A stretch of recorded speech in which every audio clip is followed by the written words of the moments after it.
Visakha steel plant ఉద్యోగులు మళ్లీ నిరసన బాట పెట్టారు. అడ్మిన్ బిల్డింగ్ ముట్టడికి సిద్ధమయ్యారు. జిందాల్ కంపెనీతో చేసుకున్న ఎంఓయూను రద్దు చేసి సెయిల్తో ఎంఓయూ చేసుకోవాలని పోరాట కమిటీ ప్రధానంగా డిమాండ్ చేస్తోంది. తక్షణమే వేతన ఒప్పందం అమలు చేయాలని ముట్టడికి పిలుపునిచ్చింది. దీంతో అక్కడ భారీగా ట్రాఫిక్ నిలిచిపోయింది. 2 కిలోమీటర్ల వరకు వాహనాలు నిలిచిపోవడంతో రాకపోకలకు ఇబ్బందులు ఏర్పడ్డాయి.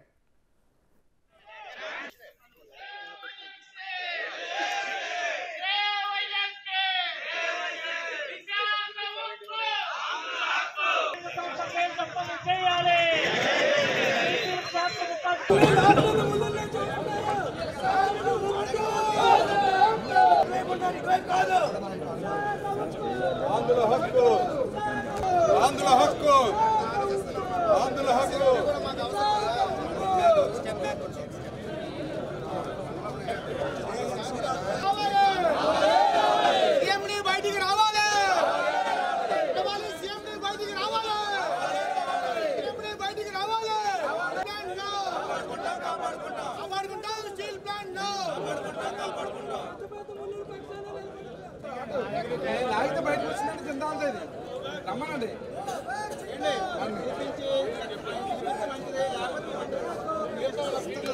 మాకేం బాగులేదు బయటకు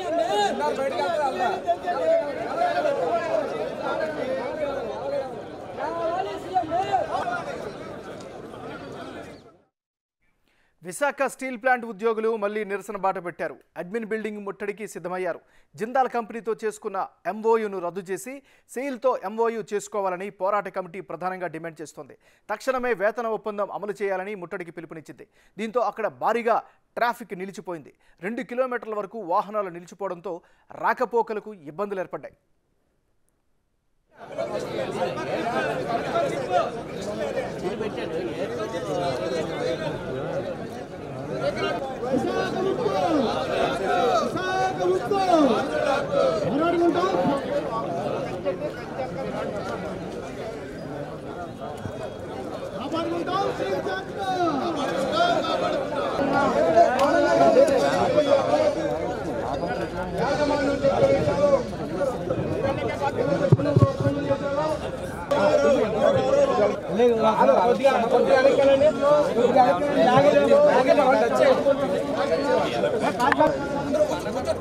వస్తారు గంట అయినా 2 గంటలు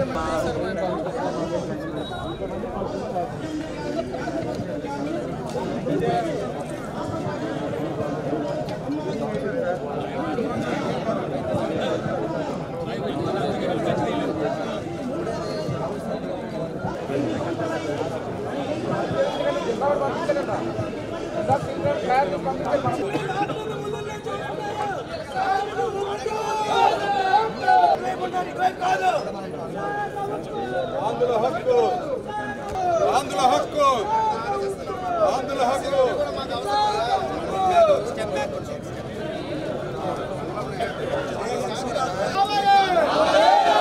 సీఎంని బయటికి రావాలి సీఎంని బయటికి రావాలి సీఎంని బయటికి రావాలి కాపాడుకుంటాం స్టీల్ ప్లాంట్ లాగితే బయటకు వచ్చినట్టు చింత ఉంటుంది రమ్మనండి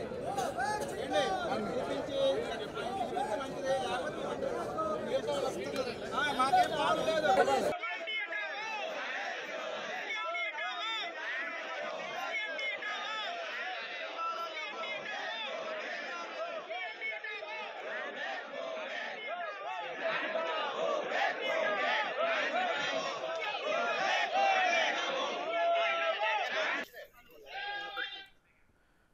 విశాఖ స్టీల్ ప్లాంట్ ఉద్యోగులు మళ్లీ నిరసన బాట పట్టారు. ఇదే అంశానికి సంబంధించి మరింత తాజా సమాచారం అందించేందుకు మరి వైజాగ్ రిపోర్టర్ రాజు లైవ్లో సిద్ధంగా ఉన్నారు.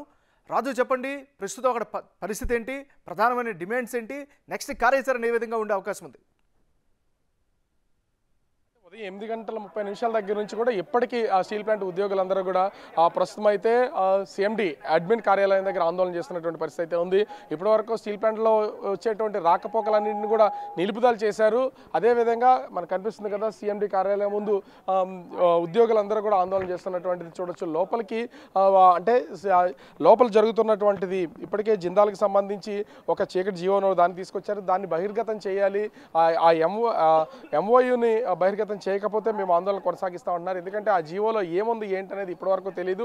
ఉద్యోగులకు ఎవరికి చెప్పలేదు. చెప్పకుండానే ఈ జీవోని మెయింటైన్ చేస్తున్నారు. అదేవిధంగా సెయిల్కి ఈ విశాఖ స్టీల్ ప్లాంట్ని కనుక అప్పగిస్తే వాళ్ళ దగ్గర ఈ ఐరన్ ఓర్కి సంబంధించి రా మెటీరియల్కి సంబంధించినటువంటి ఇప్పటికీ ఆ 7 ఫ్యాక్టరీలకి ఏ విధంగా అయితే సరఫరా చేస్తున్నారో దీని ద్వారా కూడా సెయిల్లో ఉంటే ఖచ్చితంగా మాకు మేలు జరుగుతుంది అనేది ఉద్దేశంతో ఆందోళన చేస్తున్నటువంటి పరిస్థితి అయితే ఉంది. ఇప్పటికీ యూనియన్కి సంబంధించినటువంటి ఆ నాయకులందరూ కూడా సో ప్రస్తుతం అయితే అధికారులు స్టీల్ ప్లాంట్ ఉద్యోగులతో అయితే వాళ్ళ చర్చలు కొనసాగిస్తున్నటువంటి పరిస్థితి అయితే ఉంది. దాదాపుగా 8:30 నుంచి రాకపోకలకు సంబంధించి వీళ్ళైతే నిలుపుదల చేసినటువంటి పరిస్థితి ఉంది. 30,000కు పైన ఉన్నటువంటి ఉద్యోగులు దాదాపుగా 5 లక్షల కోట్ల రూపాయలు వాల్యూ ఉన్నటువంటి ఈ స్టీల్ ప్లాంట్ని ఎవరికి తెలియకుండా చేయటంగా నిలుపుదల చేస్తున్నారని చెప్తున్నారు. ప్రస్తుతం అక్కడ మాట్లాడుతున్నారు. మనం ఒకసారి లోపలికి వెళ్దాం. JSPL, Jindal Steel Power Limited, was the only response.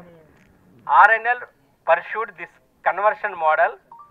Further, through 2 more tenders issued on 26th September 23 and 21st October 23 with relaxed conditions. However, there was no response. ఈ ముందు చెప్పినటువంటి అవసరం లేదు, ఇంగ్లీష్ ఈ జూలైలో వేసినటువంటి ఓపెన్ టెండర్కి జిందాల్ స్టీల్ పవర్ లిమిటెడ్ ఒక్కటి మాత్రమే రెస్పాండ్ అయ్యారు. ఈ ఒక్కరే రెస్పాండ్ అవడం వలన మరలా సెప్టెంబర్ నెలలో 26వ తారీఖున, అక్టోబర్ నెల 21వ తారీఖున విత్ రిలాక్సేషన్ కండిషన్స్ తోటి మళ్ళీ టెండర్స్ వేశారు. వీరు తప్ప మళ్ళీ ఎవరూ కూడా రాలేదు. In the mean time JSPL pursued a conversion model. Further, they offered support for entire production of 1,90,000 tons of saleable steel from blast furnace 3 in the form of raw material or cash. దీనికి మనం 90,000 టన్నులు ఉంటే వాళ్ళు 1,90,000 టన్నుల వరకు కూడా cash కానీ raw material కానీ ఇవ్వడానికి వాళ్ళు ముందుకు వచ్చారు. ఇందులో 90 టన్నులు బ్లూమ్స్ని 30 రోజుల్లో మనం సప్లై చేయాలి. 90,000ని మిగతా 1,00,000ని మనం బిజినెస్ చేసుకుంటూ దాని మీద 1% ఇంట్రెస్ట్ పర్ మంత్ పే చేయాలి. ఇది దీంట్లో ఉన్నటువంటి అగ్రిమెంట్. ఇదే మోడల్ని తీసుకుని సెయిల్ చైర్మన్ గారిని ఒక లెటర్ రాశారు 12 అక్టోబర్ 2003న. ఇది కాకుండా 27 అక్టోబర్ నెల 2023లో మన సిఎండి గారు డీసీ గారు వెళ్ళి సెయిల్ చైర్మన్ని ఇదే విధంగా మీరు కూడా ముందుకు వచ్చి చేయమని వాళ్ళని రిక్వెస్ట్ చేశారు, కొలాబరేషన్ అవుదామని. కానీ వాళ్ళ నుంచి ఎటువంటిది ఇప్పుడు దాకా రెస్పాన్స్ రాలేదు. ఇదే మోడల్లో టాటా స్టీల్ని కూడా డిసెంబర్ 11వ తారీఖున డిస్కస్ చేశారు. వాళ్ళు టీఎంటీ బార్ ప్రొడక్షన్ తప్ప వాళ్ళు కూడా ముందుకు రాలేదు. ఫైనల్గా RNL ఈ యొక్క అగ్రిమెంట్ ద్వారా 500 కోట్లు పర్ మంత్ బిజినెస్ ఎక్స్ట్రా చేస్తూ 50 నుంచి 100 కోట్ల వరకు బెనిఫిట్ పొందుతుంది. సో ఇది దీని యొక్క క్రక్స్. ఇది ఇంకా డీటెయిల్ కావాల్సిన వారు ప్యూర్ రిప్రజెంటేటివ్స్ తోటి వస్తే మేనేజ్మెంట్ వారికి డీటెయిల్గా ఎక్స్ప్లెయిన్ చేయడం జరుగుతుంది. Thank you sir. సో మనం చూస్తున్నాం కదా మొత్తము ఈ ఎంఓయూకి సంబంధించి అంటే జిందాల్తో ఇప్పటివరకు ఏ విధమైనటువంటి ఎంఓయూ ఉందో ఆ ఎంఓయూని ఇప్పుడైతే సంబంధించినటువంటి స్టీల్ ప్లాంట్ అధికారులు తెలియజేసినటువంటి పరిస్థితి అయితే ఉంది. పూర్తి వివరాలు కావాలంటే ఐదుగురు కమిటీతో మీరు లోపలికి వస్తే కనుక మేము ఖచ్చితంగా దీనికి సంబంధించినటువంటి వివరాలు అందిస్తామని చెప్తున్నారు. ఏంటి అసలు ఈ జీవోలో ఉన్నటువంటిది ఏంటి, ఏం చెప్తారు దీనికి సంబంధించి? ఇందులో టెండర్లో వేసాము, టెండర్ ఆఫర్ చేసాము అని చెప్పారు.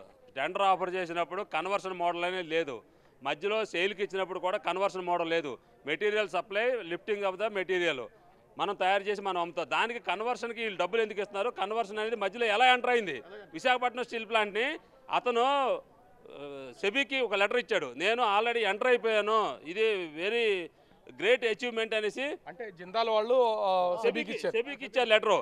సెబీకి ఇచ్చి ఈ విశాఖపట్నం స్టీల్ ప్లాంట్ని వాడుకోవడానికి, అమ్ముకోవడానికి అన్నట్టుగా తయారైంది. ఇది ఈ ఎంప్లాయీస్ని అందరినీ కూడా రోడ్డు మీదకి ఇచ్చేసి ఈ కర్మాగారాన్ని తన అవసరాలకు వాడుకునేటట్టుగా జిందాల్ ఇవాళ తయారైంది ఈ కంపెనీలో. కాబట్టి దీని అందరికీ కూడా కార్మికులందరూ కూడా ఖచ్చితంగా వ్యతిరేకిస్తారు. కార్మిక సంఘాలు అన్ని కూడా ఏకదాటిపైకి వచ్చి కేవలం జిందాల్ టెండర్ ప్రాసెస్ నడుస్తుందని చెప్తున్నారు. మరి వాళ్ళు ఏ విధంగా ఎంటర్ అవుతారు లోపలికి? Jindal tender process, conversion process అనేది ఏంటంటే విశాఖపట్నం స్టీల్ ప్లాంట్కి ఐరన్ ఓర్ ఇచ్చి ఐరన్ పట్టుకెళ్ళడానికి కన్వర్షన్ ప్రాసెస్లో వాడు అగ్రిమెంట్ చేసుకున్నప్పుడు ఎప్పుడైనా వచ్చి అక్కడ సూపర్వైజన్ చేసుకోవచ్చు, ఎప్పుడైనా వచ్చి ఏదైనా చేసుకోవచ్చు. వాడికి అంత ప్రివిలేజ్ ఎందుకు ఇచ్చారు వీళ్ళు? ప్లస్ ఇది 2 సంవత్సరాల అగ్రిమెంట్. 2 సంవత్సరాలు ఇదే రేటుకి 43,500కే వాడు పే చేయాలి, మనం వాడికి ఇవ్వాలి. తర్వాత రేపు పొద్దున జనవరి తర్వాత రేట్లు పెరిగిపోతాయి. రేట్లు పెరిగి 50-60 వేలు అయిపోతే ఆ రోజు కూడా ఇదే రేటుకి ఇచ్చి ఆ కంపెనీని మనం ఎలాగా కాపాడదాం? ఇప్పుడు ఇక్కడ విశాఖ స్టీల్ తయారు చేస్తున్నటువంటి స్టీల్ వాల్యూ ఇప్పుడున్న రేటుకి తర్వాత ఉన్న రేటుకి డిఫరెన్స్ ఉంటుంది. ఖచ్చితంగా ఇప్పుడున్న దానికి టెండర్ ప్రాసెస్ ప్రకారమే ఇవ్వాలి. పెరిగిన రేటు జిందాల్ వాళ్ళు మీకు పే చేయరు. అదే కదా, పెరిగిన రేటు జిందాల్ పే చేయరు. కన్వర్షన్ ప్రాసెస్ అనేది చాలా ప్రమాదకరమైనటువంటి ప్రాసెస్. ఈ ప్రాసెస్లో ఎప్పుడైతే ఎంటర్ అయ్యారో విశాఖపట్నం స్టీల్ ప్లాంట్ మేనేజ్మెంట్ ఖచ్చితంగా జిందాల్కి దారాదత్తం అయిపోయింది. దీన్ని ఖచ్చితంగా కార్మిక సంఘాలని కూడా ఎట్టి పరిస్థితుల్లో ముక్తకంఠంతో వ్యతిరేకిస్తాయి. ఎట్టి పరిస్థితుల్లో జిందాల్ అనే కర్మాగారాల్లో ఉన్నటువంటి మేనేజ్మెంట్ని కూడా ఇక్కడ రానివ్వకుండా ఖచ్చితంగా ఆపుతాయండి. ఏం చెప్తారు సార్ దీనికి సంబంధించి? ఇప్పుడు వాళ్ళు జీవో కాపీ అది ఎంఓయూ మొత్తం అంతా చదివినిపించారు, జిందాల్ వాళ్ళ చేతిలోకి వెళ్ళిపోయింది. Right Raju, thank you updates అందించినందుకు.